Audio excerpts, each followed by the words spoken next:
안녕하세요. 저는 지난달에 파혼을 하고 이제야 주변이 정돈되어 글을 쓰게 된 30대 후반 여성입니다. 이혼만큼은 아니겠지만 저 나름대로 파혼을 했다는 것에 대한 상실감이 꽤나 큰 상태예요. 글을 쓰게 된 원인도 누구한테 속 편하게 속풀이할 데가 없어서 커뮤니티를 찾다가 라디오를 알게 되었습니다.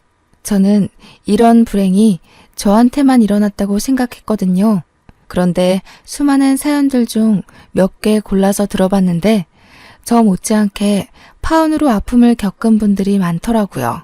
살짝 위안도 되면서 한편으론 저처럼 봉변당한 분들의 상처가 안쓰럽기도 하더군요.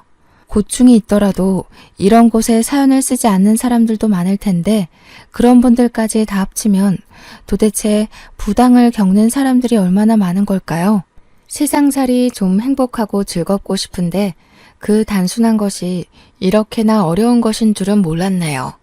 저는 이번 파혼이 결혼 파투를 떠나서 사람 자체에 대한 신뢰에 대해 다시 생각하는 계기가 되었거든요. 제가 어떤 일을 겪고 하소연을 하러 왔는지 꼭 한번 들어봐 주세요. 제 개인적인 생각인데 결혼을 하려면 서로 간의 신뢰가 무조건 밑바탕으로 이루어져야 된다고 생각하거든요. 그런데 저는 결혼 시작도 하기 전에 배우자에 대한 신뢰가 떨어졌다는 거예요. 그럼 제가 배우자에게 미련이 남았다고 하더라도 그 관계는 끝내야 하는 게 맞는 거잖아요. 결혼이 엎어진 게 불과 한 달 전이기 때문에 솔직히 말하면 저는 여전히 예비 신랑에 대한 미련이 남아 있습니다. 그럼에도 불구하고 훗날의 불행을 무시할 수 없어서 파혼을 했어요. 이유는 간단하게 말씀드릴게요. 돈 문제였습니다. 사랑하는 사람과의 사이를 방해받는 장애물 중 손꼽히는 것 하나가 바로 돈 문제가 아닌가 싶은데요. 제가 바로 그 문제 때문에 걸려 넘어져 예비신랑과 헤어지게 되었습니다. 그래도 5년을 사귀고 결혼 약속을 하게 된 건데 5년 세월이 허무하게 돈 문제로 파혼을 하냐 그렇게 생각하는 분들이 있을지는 모르겠어요. 아마 결혼에 대해 환상을 갖고 있다면 그런 생각을 할지도 모르겠죠. 저는 예비신랑과의 결혼 생활에 로망이 있었지만 그렇다고 앞을 내다보지 못하는 성격은 아닙니다. 저희 친정과 시댁 이야기를 해볼게요. 양가 집안은 소득이 비슷한 수준이었습니다. 물론 살고 있는 집 건물은 우리 친정이 좀 더 땅값 높은 곳에 위치했어요. 하지만 예비 신랑이 얘기하는 예비 시댁 소득만 들었을 경우엔 저희 집 형편보다 훨씬 나은 위치에 있어서 그저 예비 시부모가 소소하다고만 생각이 들었습니다. 예비 신랑 말로는 예비 시부모가 소고기 식당을 하고 있다고 했고 매출이 연 10억은 되는 곳이라고 자랑스럽게 말한 적이 있어요. 그래서 제가 당시 결혼하려고 모은 자금이 1억 8천 정도 된 것에 비해 예비신랑이 한 9천 준비한 상태였더라도 딱히 예비신랑이 돈이 없어서 못 모았다고는 생각하지 않았어요. 오히려 예비시댁이 그만큼 돈을 버는데도 자기 힘으로 결혼 자금을 마련한 예비신랑이 기특하기까지 했습니다. 예비신랑의 효심을 본받아 저도 웬만하면 친정에 손 벌리지 않으려고 했죠. 그럼에도 집만큼은 친정에서 주는 호의를 무시하지 못했는데요. 저희 친정에서 전세로 세를 내놓은 집이 하나 있었거든요. 그 집이 건축도 얼마 안 됐고 집값 높은 아파트였어요. 세입자가 곧 만기 계약으로 집을 뺄 예정이었는데 친정 부모가 저희한테 그 집을 주겠다고 하는 겁니다. 저희가 모은 자금으로는 그 아파트 변두리에서도 살 수가 없는 마당인데 부모님이 싸게 주겠다고 하니까 그건 그야말로 좋은 기회인 거잖아요.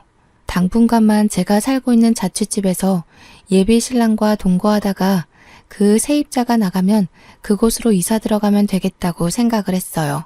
저는 신이 나서 그 계획을 예비 신랑에게 전달했습니다.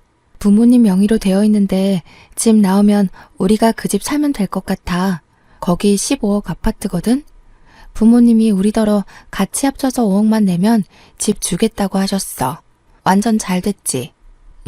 그러네. 너무 감사하다. 그런데 우리가 민폐인 건 아니겠지? 그렇게 큰 선물을 덜컥 받아도 되나 싶네.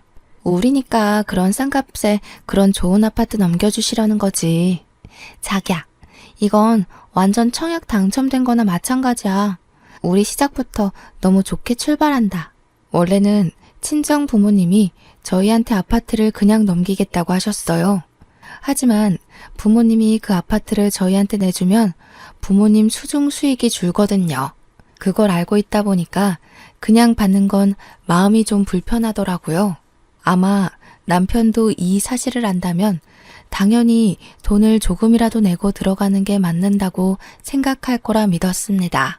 이때만 해도 예비 신랑은 친정 부모님에게 고맙다며 예비시댁 가게에서 소고기라도 대접해야겠다고 너스레를 떨었어요. 그리고 저희는 당장 5억이란 돈이 없기 때문에 각자 부모님한테 갚을 생각으로 돈을 빌리기로 했습니다. 양가 부모님 다 2억 5천 정도는 빌려줄 수 있는 능력이 되시는 분들이었거든요. 그래서 당시에 예비 신랑도 예비 시댁에게 말해 2억 5천의 돈을 빌리겠다고 했었어요. 그때 시점에서 며칠 뒤에 15억 아파트 세입자가 빠질 예정이었는데 저희가 당장 목돈을 마련할 수 있는 여건이 안 되잖아요. 이 계획은 서로 부딪히는 의견 없이 수월하게 서로 수용했었습니다. 혼수의 경우는 새 집에 들어가게 되면 새로 구입하기로 했고요. 그렇게 제 자취방에서 동거를 먼저 시작했는데요. 동거를 먼저 하게 된 것도 예비 신랑의 출퇴근 동선 때문이었어요. 예비 시댁에서 출퇴근을 하던 예비 신랑은 거리가 너무 멀어서 늘 피곤해하는 날이 많았어요.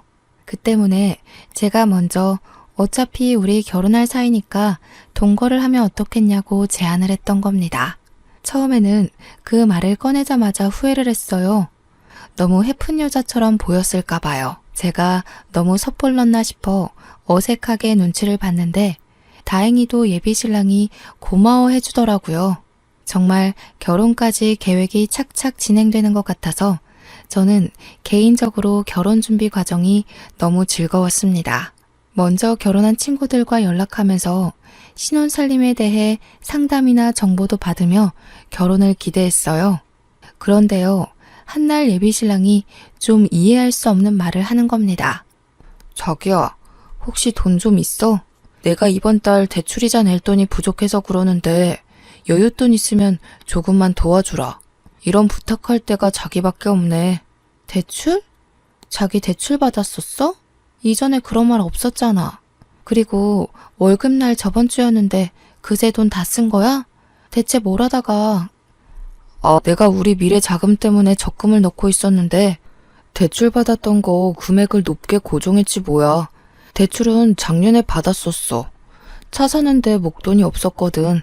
부모님한테는 차마 손 벌릴 수가 없어서 자기한테 이렇게 부탁하는 거야. 예비 신랑은 차 얘기로 둘러댔지만 왜인지 모르게 그게 다가 아닌 느낌이 들었어요. 평소 예비 신랑 모습과 달리 좀 조급한 자세로 비쳤기 때문이었어요. 게다가 저는 당연히 대출 빚이 있는 줄도 몰랐고 돈 빌려달라는 말을 하는 건 더욱 못 받기에 그날 좀 당황했던 기억이 납니다. 물론 이해하기까지도 다소 시간이 걸렸고요. 워낙 당황했던지라 별다른 의심까진 못했던 것 같아요.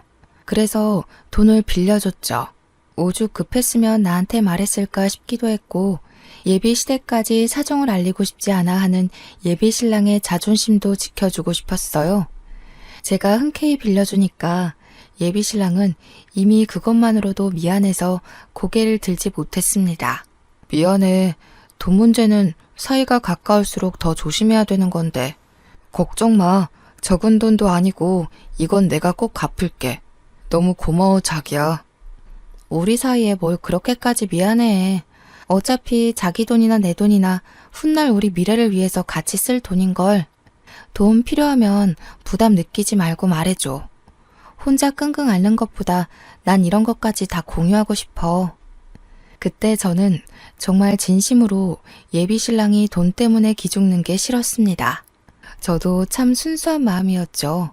예비 신랑 배경이 돈이 없는 사람도 아닌데 저한테 몇백 빌리는 걸로 고개를 숙이는 것을 보니 그 순간만큼은 저희 사이가 왠지 남처럼 느껴져서 더 흔쾌히 돈을 내준 것도 있어요.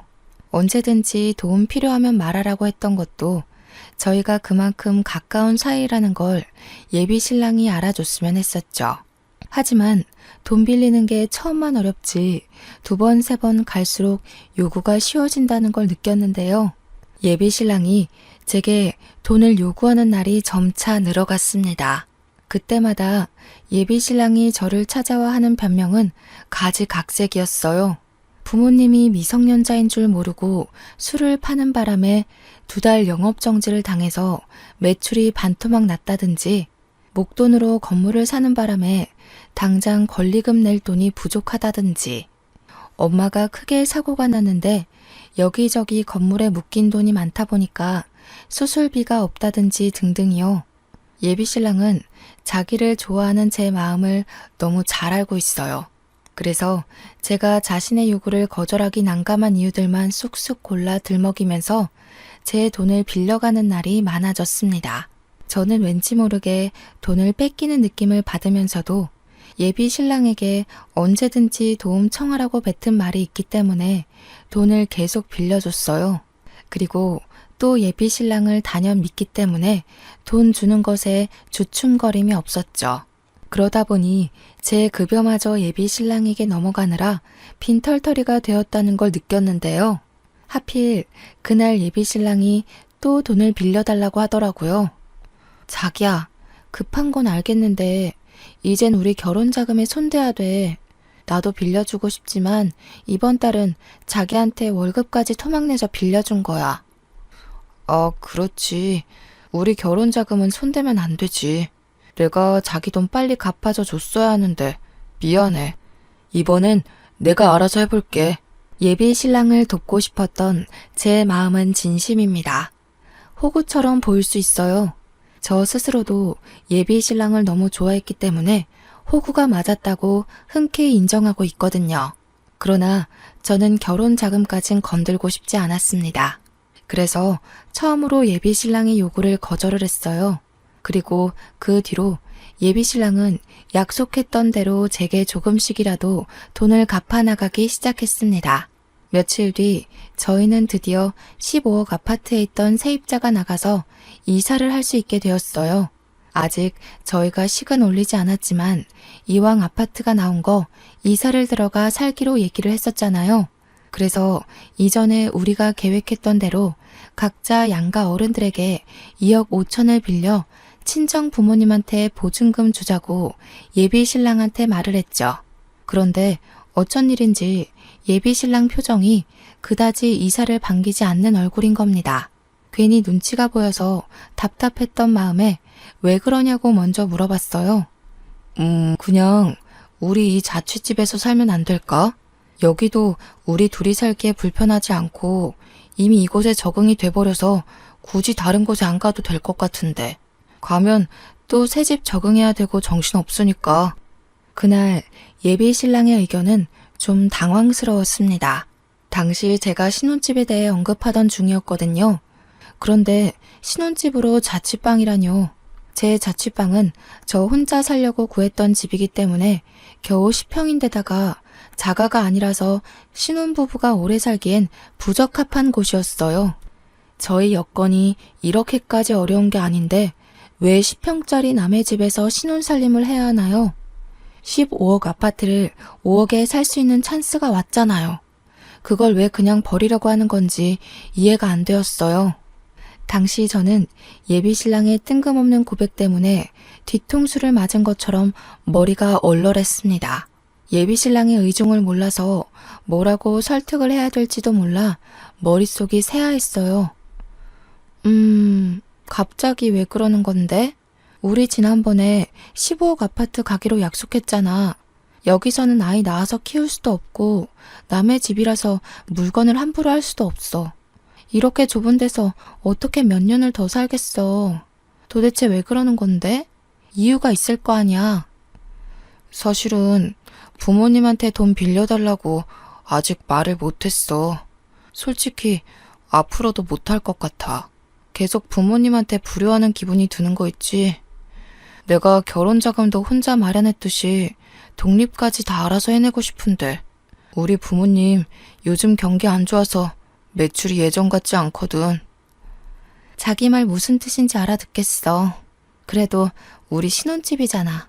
어머님 아버님도 자기 신혼집 때문이라면 흔쾌히 돈 빌려주실 거야. 가게가 적자라도 2억 5천은 있을 거잖아. 수십 년 동안 매출 10억대였다면서 어머님 아버님이 자기 장가갈 때 미천 대준다고 몰래 모아놨을지 어떻게 알아. 우리 집 사정은 내가 잘 알잖아. 적자난 게 생각보다 많이 커서 모아둔 돈도 거의 다 날렸어. 여기서 내가 말하는 건 돈이 많고 적고를 따지는 게 아니야. 그냥 부모님한테 부탁해야 하는 내 마음이 불편해서 그래. 저와 예비신랑은 그날 대화를 다 마무리 못하고 결국 어영부영 말을 끝냈습니다. 아무것도 결정되지 않은 상황에서 친정 부모한테 연락이 왔는데 예비신랑의 입장 때문에 아파트 입주를 못할 수도 있다는 말을 못하겠는 거예요. 또 저는 예비신랑 생각과 달라서 신혼살림을 그곳에서 시작하고 싶었거든요. 부모님께 어떤 대답도 솔직하게 전하기가 좀 그래서 일단은 직장 시기가 바빠 한 달만 이사를 미루기로 했다고만 했습니다. 그리고 제가 생각한 방편은 예비시댁에 찾아가 대화를 나눠보는 것이었어요. 예비신랑이 알면 못 가게 할 게 뻔할 테니 몰래 연차를 내서 차를 몰고 예비시댁을 가야만 했습니다. 예비시댁은 한 번밖에 안 가봤지만 제가 지리를 잘 외우는 탓에 쉽게 찾아갈 수 있었어요. 그리고 웃기게도 저는 바로 그날에 파혼을 결심하게 되었죠. 예비시댁 가게가 11시에 오픈을 한다는 말을 들은 적이 있어서 일부러 그 시간 전에 찾아갔습니다. 제가 연락도 없이 찾아갔더니 예비시댁이 깜짝 놀라다가도 저를 반겨주더라고요. 저는 예비시댁의 환대를 받으며 아침상 대신 차 한 잔을 대접받았습니다. 이 먼 길을 어쩐 일로 왔을까? 연락도 없이 와서 놀랐네. 그런데 혼자 온 거니? 우리 아들은 같이 안 왔고? 네, 어머님. 제가 여기 찾아온 건 비밀로 해주셨으면 해요. 그이가 마음이 여리잖아요. 어머님 아버님께 꼭 해야 하는 말을 못하는 것 같아서 제가 대신 전하려고 찾아왔어요. 연락도 없이 온 건 정말 죄송해요. 아니다, 아니야. 우리 사이에 죄송할 게 뭐가 있니? 이제 가족이 될 사이인데 아무 때나 방문하면 어때서? 그래, 편하게 말해봐. 뭔데 그러니? 다름이 아니라 저희 친정에서 해주기로 한 신혼집 이야기인데요. 그이한테 전해 들으셨는지는 모르겠어요.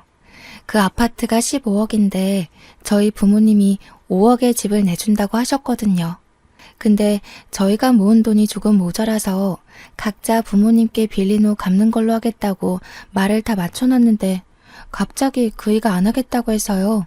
그래서 제가 신뢰를 무릅쓰고 예비신랑을 대신해서 부탁하러 왔다고 솔직하게 얘기를 했습니다.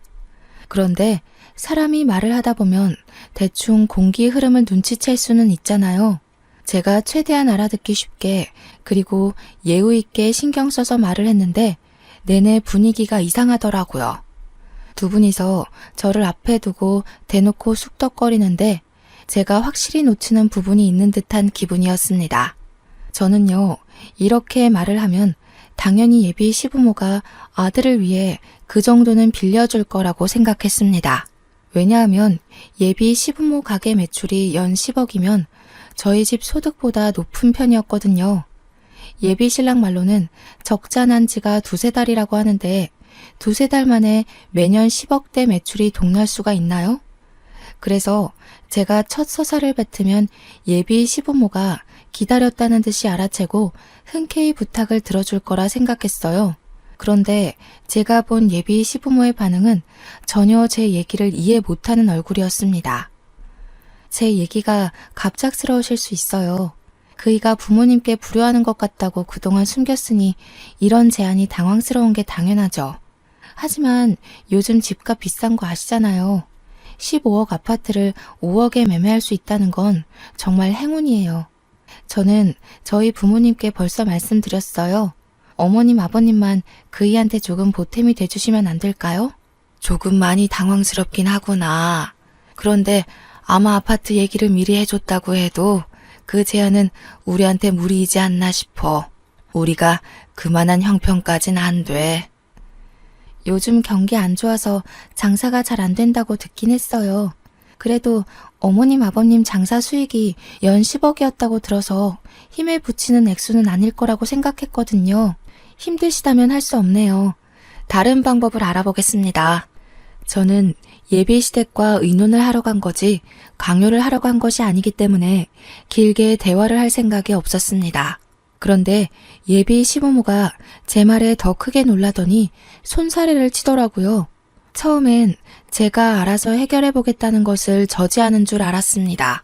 근데 듣다 보니까 그게 아니라 연 10억이라는 것에 놀라서 손을 내젓는 거더라고요. 이게 다 무슨 소리니? 연 매출 10억?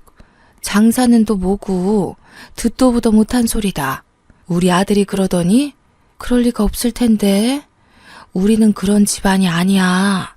그러니까 예비 시모가 주절주절 설명하는 걸 간략하게 정의하자면 예비 시부가 과거에 사업을 2개 정도 했었는데 그 사업이 어려워지면서 억대 빚이 있는 상황이라고 했습니다.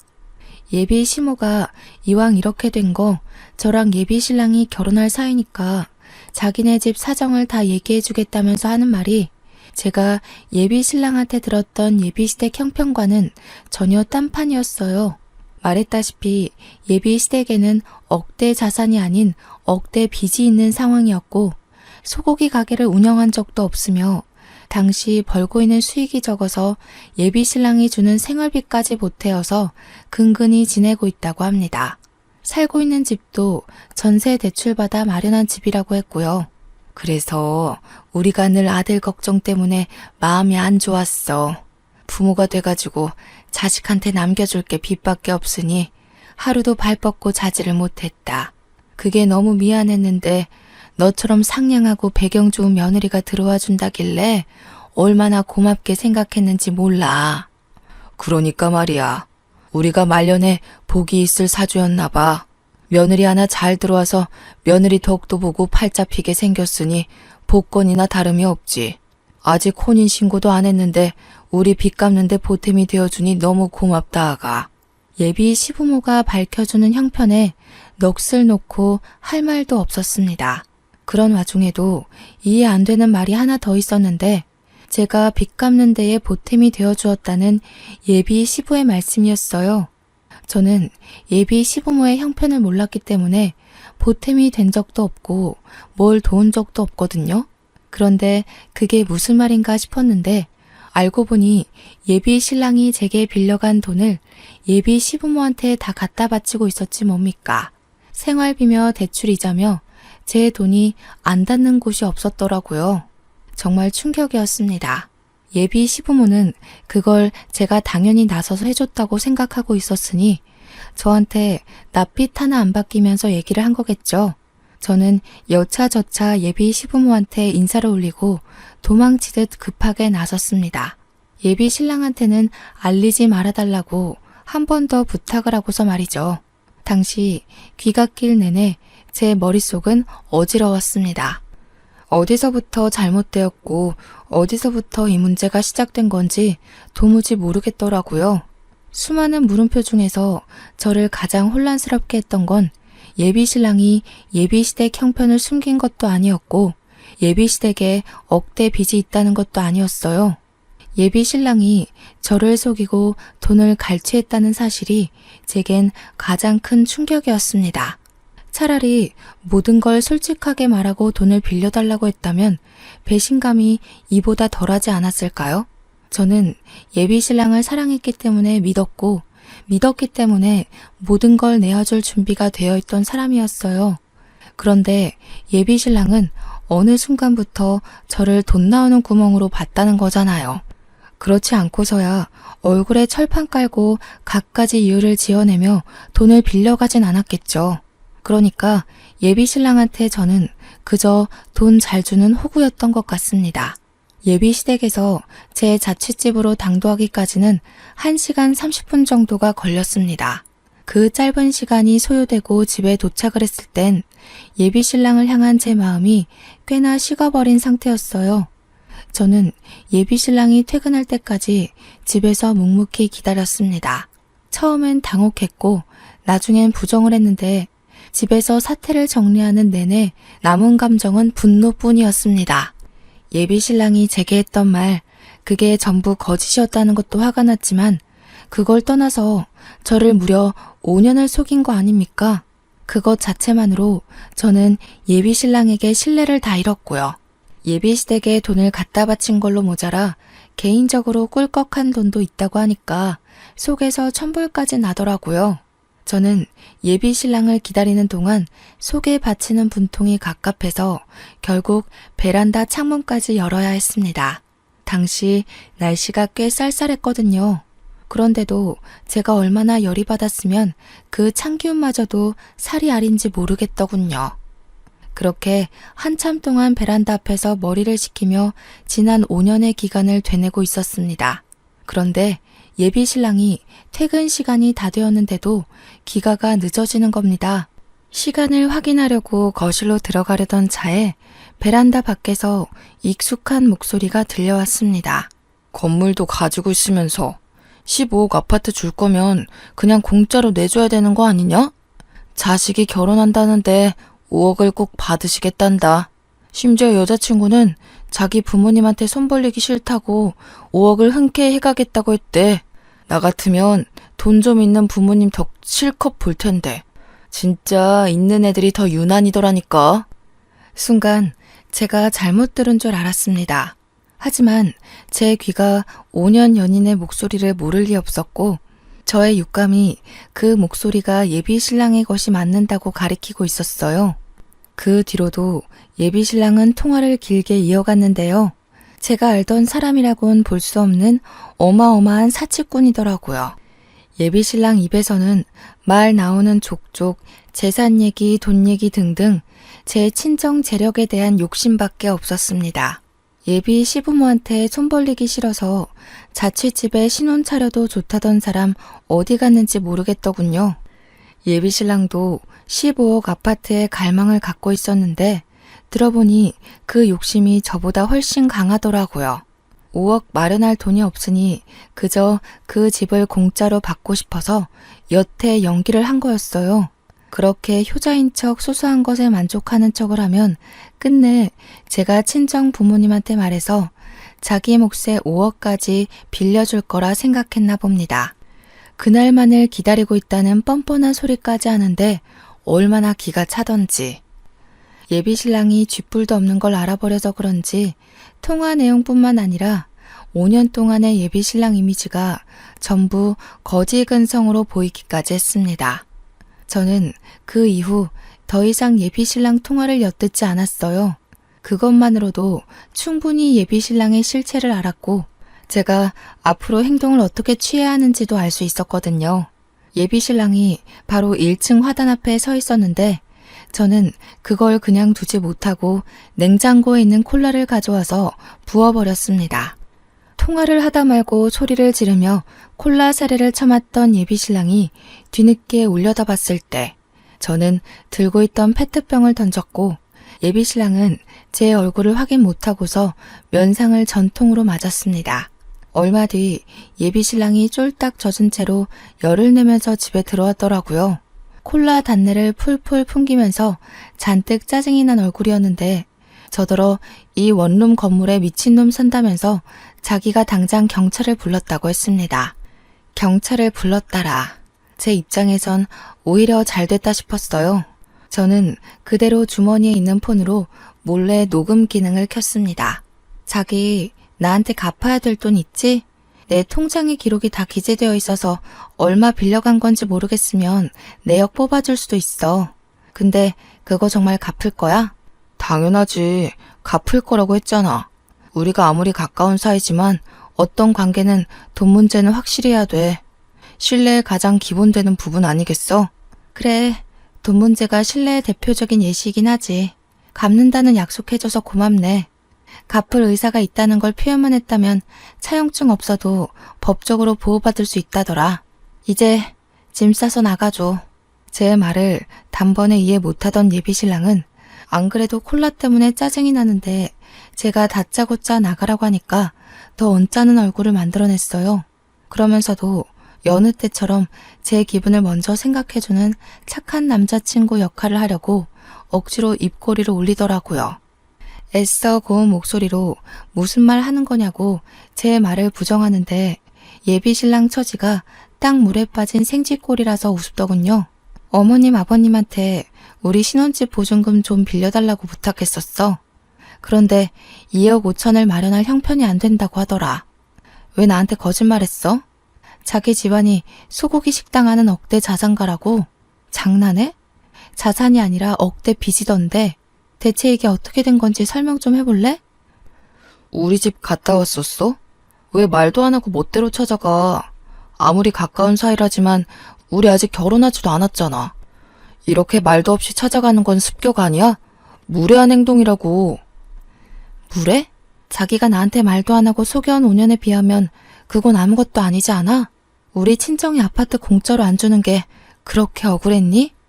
돈 좀 있는 처가댁 덕 보면서 졸부처럼이라도 살아보려고 그랬던 거야? 여태까지 나한테 보였던 마음 중에 진심은 있었어? 정말 자기한테 크게 실망했어. 뭐야? 자기가 나한테 콜라 뿌린 거야?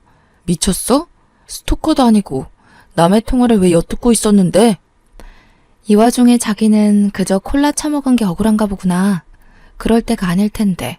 상황 파악도 못하네. 어머님 아버님은 너 이러고 다니는 거 모르시더라. 불효를 저지르는 것 같아서 부모님한테 손을 못 벌리겠다고 했었어? 자기가 말하는 효도는 뭐야? 남의 집 등쳐먹으면서 돈 갖다 바치는 거? 자기가 솔직하게만 말했어도 나 이렇게 끝내진 않았어. 자기는 나랑 우리 부모님을 모욕한 거야. 제게 계속 성난 얼굴을 하고 있던 예비신랑은 제가 파혼을 하겠다고 하자 그제야 당황하면서 제 손을 잡았습니다. 화풀나고 어떻게 된 건지 다 설명하겠다면서 왜 그럴 수밖에 없었는지도 모두 숨김없이 밝히겠다고 저를 살살 구슬리더군요. 예비신랑이 제 얼굴 보고 하는 말을 제가 어떻게 더 믿을 수 있겠습니까?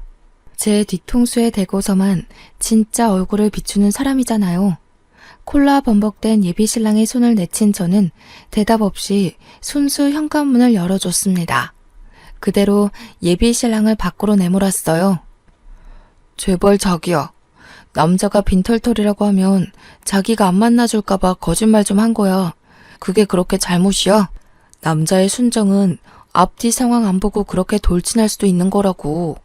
나 정말 자기한테 진심 아니었던 적이 없어.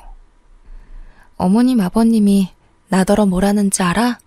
시댁이 거지 형편인데도 흔쾌히 며느리 하겠다고 해줘서 고맙다고 하더라. 나보고 자기네들은 혼수해 줄 돈이 없으니까 돈 많은 우리 부모님한테 잘 말해서 신혼집 공짜로 해달라는 거 있지? 네가 바랬던 것처럼 말이야. 그건 우리 부모님이 뭘 착각해서 그런 거야. 빚 많은 거 숨긴 건 미안해. 그것 때문에 부모님이 헛꿈을 꿔서 그런 거지 절대 너한테 빌붙으려는 의도로 말한 건 아니야. 내가 부모님한테 다 설명해 놓을게. 절대 네 돈 들어가게 하는 일 없게 할게. 응? 다들 그동안 나를 호구로 봤겠구나.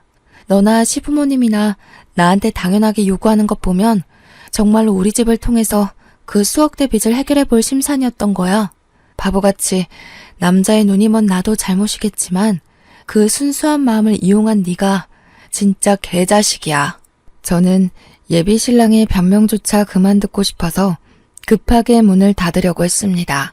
그런데 예비신랑이 그걸 막아서며 그 사이로 무릎을 꿇어앉는 거 아니겠습니까? 그러면서 하는 말이 정말로 가관이었는데요. 그럼 순순히 파혼할 테니까 이번 달 대출 이자만 빌려달라고 하더라고요. 저 아니면 돈을 구할 데가 없대요. 어떻게 파혼하는 마당에 그런 소리를 할 수가 있는 거죠? 어처구니 없어서 그냥 문 닫으려고 하는데 예비신랑이 갑자기 자세를 일으켜 제 어깨를 센 힘으로 붙잡았습니다. 좀 전까지는 나름 자기가 지켜온 이미지를 유지하려고 애를 쓰고 있었다면 이제부터는 이게 바로 예비신랑의 본 얼굴인가 싶을 만큼 낯선 모습을 보였어요. 내가 너한테 쏟은 시간이 얼만데 너한테 나만큼이나 잘해줄 사람 있을 것 같아? 잘 생각해. 네 나이 적은 거 아니고 더 이상 너만 보고 헌신해줄 남자 없어. 여자는 나이 30부터 꺾인다는데 넌 30살도 이미 훌쩍 넘겼잖아. 나랑 끝내면 네 처지 헌신짝이나 다름없어진다는 거 몰라? 아, 그래. 너는 날 여태 그런 식으로 생각하고 있었구나. 집안 배경은 어느 정도 되는데 나이가 많으니까 적당히 비위만 맞춰주면 재산을 갈취할 수 있을 거라고 생각했던 거지. 처음부터 그런 마음으로 나한테 잘했나 보네. 내가 헌신짝이 되더라도 애초에 구멍난 양말 수준이던 너보다는 멀쩡한 삶을 살겠지. 제가 예비 신랑의 정강이를 냅다 차버렸을 때 예비 신랑이 아파서 소리를 꽥 질렀는데요. 갑자기 저한테 손을 올리더라고요. 자기도 더 이상 저한테 참아주기 싫다면서 다 망해버린 마당에 자기 분한 마음이나 풀어야겠다고 제 얼굴에 손을 대려고 했습니다. 그런데 하늘은 제 편이었던 거죠. 때마침 예비 신랑이 신고했다던 경찰이 왔고 저는 경찰한테 도와달라 소리치며 예비 신랑이 나를 스토킹 당한다고 잡아가 달라 했어요. 그랬더니 예비 신랑은 2명의 경찰에게 강하게 연행되어 1층으로 끌려갔습니다. 예비 신랑은 질질 끌려가면서도 저한테 욕짓거리를 내뱉었어요. 비록 모든 게 사기였지만 그래도 한때 제가 5년을 사랑했던 남자였는데 예비 신랑에게 욕을 가득 먹으니 기분이 참 생소한 거 있죠. 그러고 보니 5년을 연애하면서 예비 시부모 가게에 딱 한 번 가봤는데 그것도 남의 식당이었네요. 파혼을 하고 난 뒤에 한 번 그 가게를 찾아간 적이 있었는데요. 멀찍이서 지켜보니까 시부모가 그 소고기 가게에서 일을 하곤 있었지만 식당 사장님은 따로 있었고 2분은 그냥 직원으로 일하고 있더라고요. 그걸 저는 시부모님 가게라고 거하게 착각한 거였어요. 어쩜 제가 의심을 한 번 안 했었는지 모르겠네요. 하긴 어느 누가 매사에 탐정 모드로 의심하면서 살겠습니까? 제가 예비 신랑에게 너무 큰 마음을 주었고 많이 의지했던 탓을 해야겠죠. 이제와 돌이켜 생각해보니 예비 신랑 행동에는 참 수상한 것들 투성이었어요. 특히 예비 시부모랑 저를 잘 못 만나게 했거든요. 예비 신랑은 항상 예비 시부모가 바쁘다는 이유로 자기 부모님한테 방해되고 싶지 않다면서 딱 한 번 데려가 준 게 다였습니다. 그때도 이상함을 감지했어야 하는 건데 후회스럽네요. 제가 봐도 제 눈치가 많이 둔했던 것 같아요. 어쨌든 저는 단 하루 만에 파혼을 고민했고 결정지었습니다. 억대 빚이 있는 집안 때문에 저희 친정에까지 피해를 줄 수 없으니 파혼이 맞겠죠. 예비 신랑은 경찰에 끌려간 이후로 제게 찾아오질 않았어요. 진득하게 들러붙을 줄 알았는데 무슨 생각인지 발길을 완전히 끊어버렸더라고요. 아마 갚아야 될 돈 때문에 어떻게든 머리 굴려 금액을 깎으려고 계획 중일지도 모르겠어요. 저는 무조건 법의 힘을 빌릴 생각입니다. 변호사 선임할 여건이 안 되는 것도 아니고 제게 불리한 조건은 아무것도 없기 때문에 두렵지 않거든요. 아니나 다를까 한 2주 지났나? 예비 신랑이 제 주변을 어슬렁거리기 시작했는데요. 연민작전을 펼치기로 했나 봐요. 자기 부모님까지 팔아가면서 저한테 동정을 끌어내려고 애쓰더라고요. 자기 부모가 나를 보고 싶어 한다. 건강이 안 좋다. 마지막 가는 길 소원이 나랑 결혼하는 거다. 별소리를 다 하면서 제 퇴근길을 계속 막은 적이 있습니다. 이미 파혼한 지 2주나 지났는데 제발 저더러 파혼을 물러달라고 앞으로 더 잘할 거고 돈 빌려달라는 소리 안 하겠다면서 절대 저한테 피해 안 주겠다고 하는데 이거 제가 믿을 수 있겠습니까? 무려 5년을 속인 사람이 하루아침에 반짝하고 변하겠냐고요. 예비 신랑의 집착은 제가 일 쉬는 날까지도 이어졌는데 집 앞에 찾아와서 같은 말로 계속 사정을 하는 겁니다. 할 수 없이 저는 또 경찰에 신고를 해야 했습니다. 제가 자취집 계약 기간이 남아서 당장 이사를 나갈 수가 없는데 자꾸 이렇게 찾아오도록 내버려두면 나중에 무슨 해코지를 할지 모르잖아요. 도무지 예비 신랑의 근성이 꺾일 생각을 안 차 저는 복도에 CCTV를 달아서 예비 신랑 행동을 모조리 녹화했습니다. 그리고 그걸 예비 시부모한테 보내고 SNS에는 스토킹 영상으로 올려버렸어요.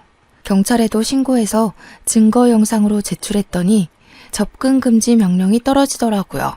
그동안 빌려줬던 돈은 다행히도 무사히 돌려받을 수 있었습니다.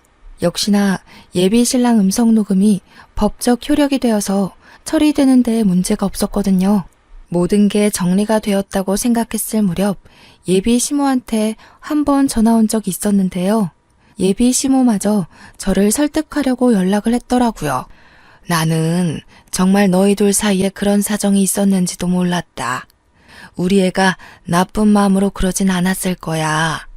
집에서 네 자랑을 얼마나 많이 했었는데 한 번의 실수라고 생각하고 이번만 용서해주면 안 되겠니? 우리 애는 정말 너 없인 못 살아. 지금 일도 억지로 다니고 있어. 죄송해요. 그이는 저한테 단 한 번도 진심이었던 적이 없다는 걸 느꼈어요. 여기서 제가 용서를 해버린다면 저랑 저희 친정은 정말로 천치가 돼버려요. 저도 부모님께 불효는 하기 싫네요. 제가 손해보는 결혼을 한다면 부모님이 많이 속상할 거예요. 제 말을 이해하기 싫은 건지 예비 시모는 마치 예비 신랑처럼 끈질기게 매달렸습니다. 근데 예비 시모도 왠지 제 돈이 아쉬워서 붙잡는 것 같은 느낌이 들더라고요.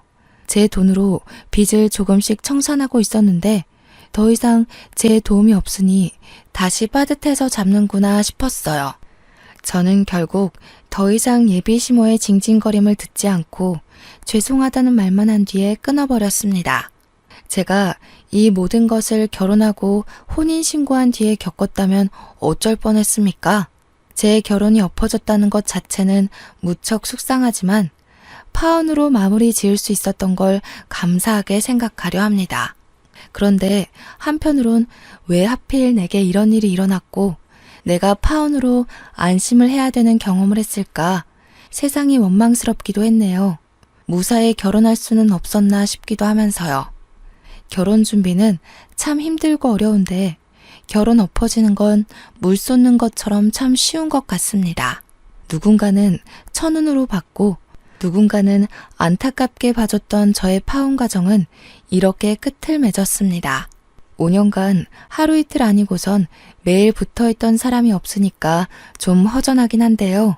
그래도 예비 신랑의 실체는 용서할 수 없을 만큼 저에게 큰 깨달음을 주었어요.